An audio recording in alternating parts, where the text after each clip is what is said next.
Manchester ইউনাইটেডের ভক্তদের জন্য 2025-26 মৌসুমের নতুন জার্সি আনার খবরে যেমন ছিল উত্তেজনা, ঠিক তেমনই ছিল এক অপ্রত্যাশিত ধাক্কা। জার্সি কিনতে গিয়ে মেগা স্টোরে গিয়ে অনেকেই চোখ কপালে তুলেছেন, কারণ 3 কিংবদন্তির নাম ছাপা নিষেধ।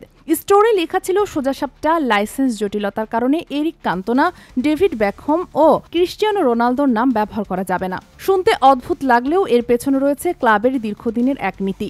এই 3 ফুটবলারের নাম, ছবি এবং ব্র্যান্ড সবকিছুর ইমেজই রাইটস রয়েছে তাদের নিজেদের নিয়ন্ত্রণে। ফলে ক্লাব চাইলেও তাদের নাম বা ছবি বিনা অনুমতিতে ব্যবহার করতে পারে না। এ বিষয়টি ম্যানচেস্টার ইউনাইটেড ক্লাবও স্বীকার করেছে ব্রিটিশ সংবাদ মাধ্যম দ্য সানকে। তারা বলেছে, ক্রিস্টিয়ানো রোনালদো, ডেভিড বেকহ্যাম ও এরিক কান্তোনার ইমেজ রাইটস ব্যক্তিগতভাবে তাদের মালিকানায়। তাই ক্লাবের জার্সিতে তাদের নাম ছাপা আমাদের পক্ষে সম্ভব নয়। 3 জনই ম্যান ইউর ইতিহাসের জীবন্ত কিংবদন্তি। স্যার অ্যালেক্স ফার্গুসনের সময় তারা ক্লাবকে এনে দিয়েছেন অগণিত সাফল্য, শিরোপা ও গৌরবময় মুহূর্ত। বিশেষ করে রোনালদোর কথা না বললেই নয়। 2021 সালের দ্বিতীয়বার ক্লাবে ফিরে এসেছিলেন।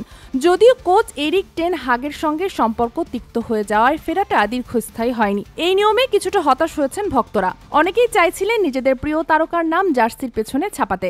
তবে এটিকে ব্যক্তিগত অধিকার রক্ষার দৃষ্টান্ত হিসেবেও দেখেছেন অনেকে। এদিকে ম্যানচেস্টার ইউনাইটেড বর্তমানে যুক্তরাষ্ট্রে সফরে ব্যস্ত।